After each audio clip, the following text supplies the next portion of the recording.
Selamat siang pemirsa, kembali lagi bersama saya, Fani Imelda, dalam Kilas Berita, yang akan menyajikan berita terbaru.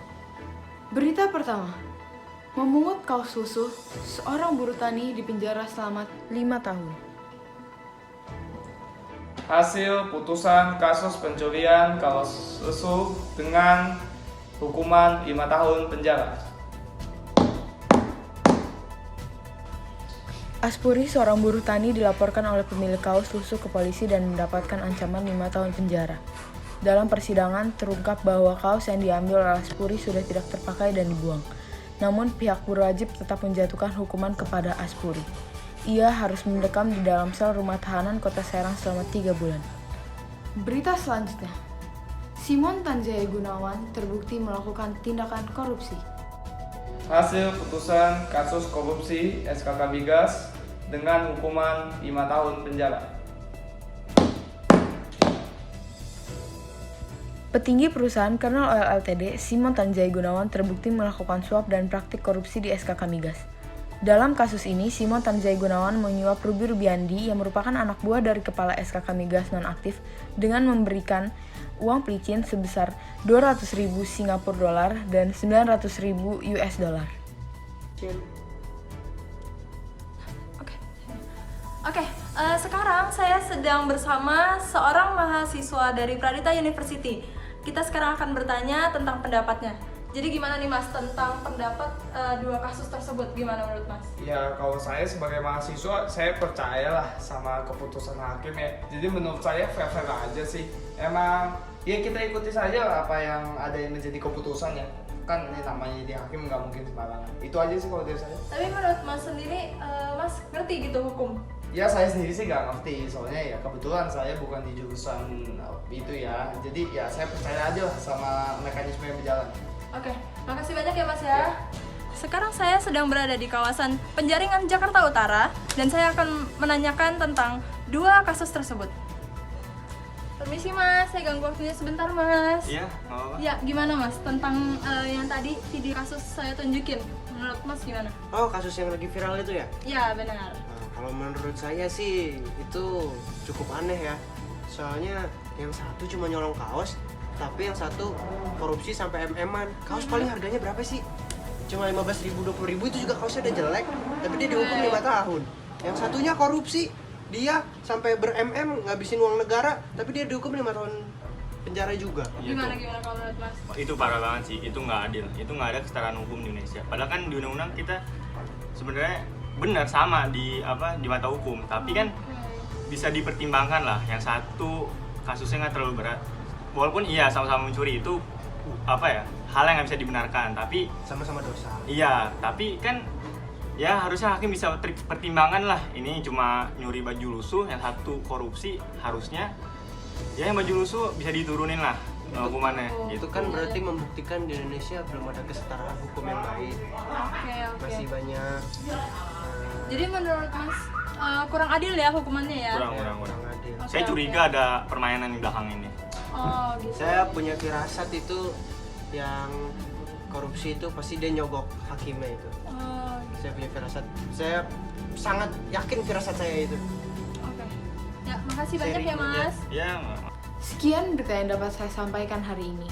Saya, Fani Imelda, mewakili seluruh kru yang bertugas mengucapkan terima kasih. Dan sampai jumpa pada kelas berita selanjutnya. Selamat siang.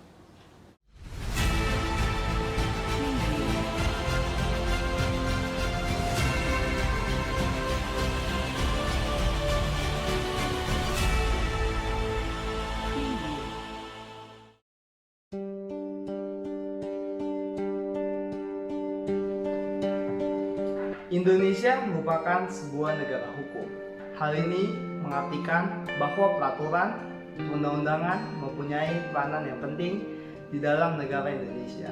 Semestinya sebagai negara yang mengedepankan hukum, diharapkan Indonesia memiliki hukum yang adil, stabil, dan absolut. Namun di balik harapan itu, justru banyak peraturan maupun undang-undangan yang dianggap tidak adil di mata rakyat. Rakyat menilai hukum di Indonesia bersifat tajam ke bawah dan tumpul ke atas. Sebagai negara hukum, penyimpangan hukum atau penyimpangan dalam peradilan merupakan hal yang sangat fatal. Jika negara tidak lagi mendapat kepercayaan dari rakyatnya, maka rakyat pun tidak akan patuh pada aturan dan perundang-undangan.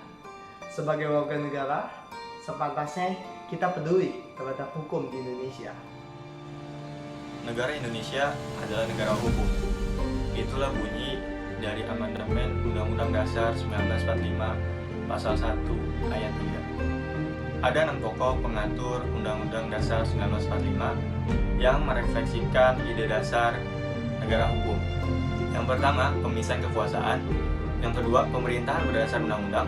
Yang ketiga, kesamaan negara dan warga negara di mata hukum. Yang keempat, peradilan administrasi negara. Yang kelima, pengakuan terhadap HAM. Yang keenam, memperoleh penghidupan dan pekerjaan yang layak.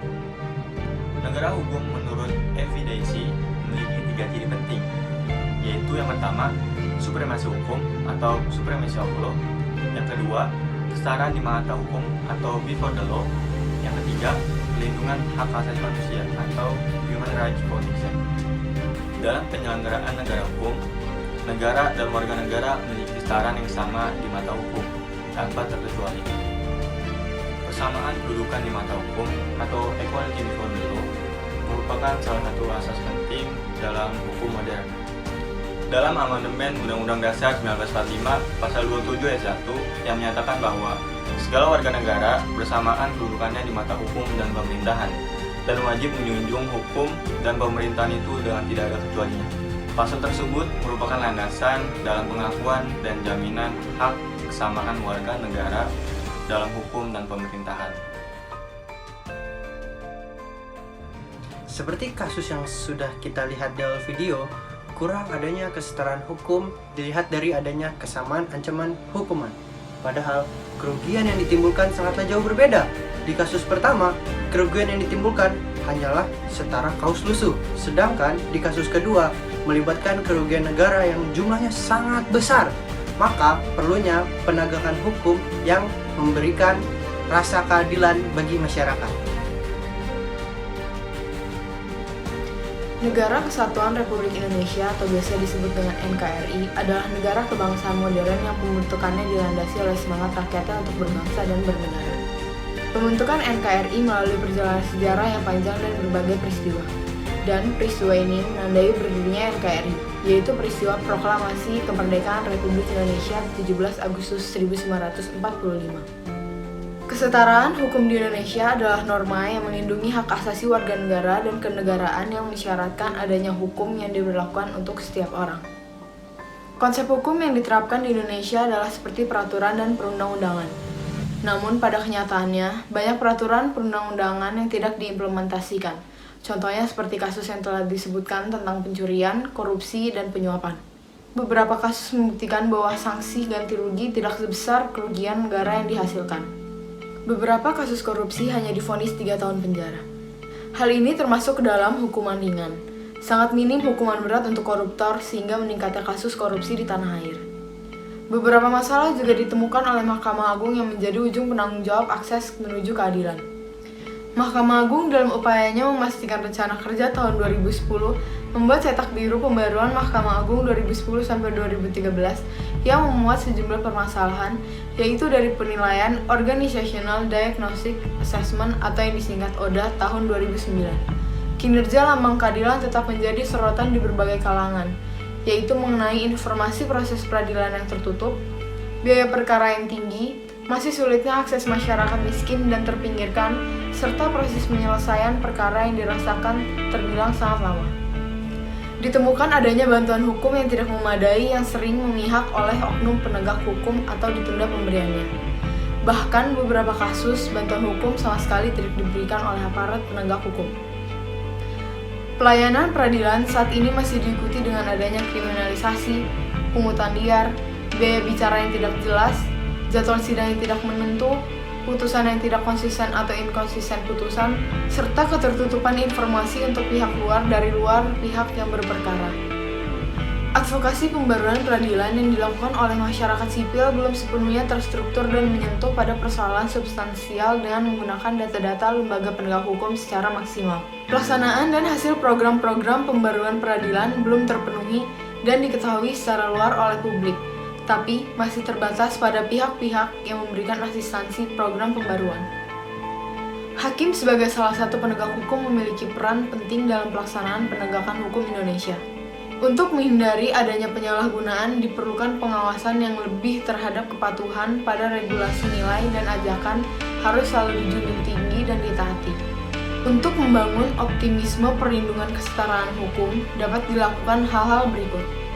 Yang pertama, meningkatkan kualitas pekerja atau praktisi hukum yang memiliki wawasan baik dalam memahami prinsip hukum tanpa berbasis kepentingan politis atau ekonomi semata. Yang kedua, kontribusi akademisi dalam membangun diskursus yang mendalam, bernalar, namun juga mudah dipahami oleh masyarakat dalam konteks pendidikan publik. Yang ketiga, pengawasan pada mekanisme peradilan bisa berjalan, baik institusi-institusi pengawasannya maupun pengawasan politis seperti DPR dan Presiden sebagai kepala negara bisa optimal dalam mengawasi dan mendesak transparansi institusi peradilan.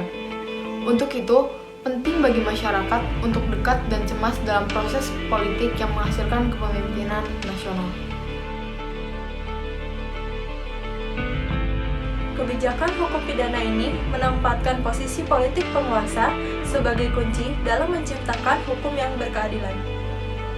Sehingga, pengaruh politik penguasa menjadi penentu keberhasilan penegakan hukum pidana. Banyak kalangan menilai bahwa penegakan hukum pidana belum sepenuhnya memberikan rasa keadilan bagi masyarakat. Hal ini bisa jadi diakibatkan oleh adanya dominasi kepentingan politik dan kekuasaan dibandingkan dengan kepentingan hukum, sehingga dapat berdampak negatif bagi keadilan hukum dan keadilan sosial.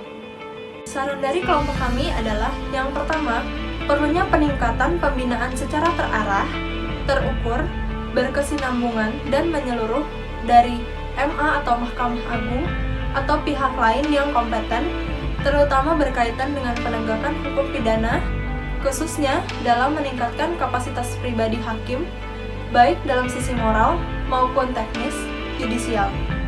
Peningkatan kapasitas kelembagaan seperti MA dan KY juga merupakan sesuatu yang harus ada dalam rangka peningkatan moralitas hakim pidana.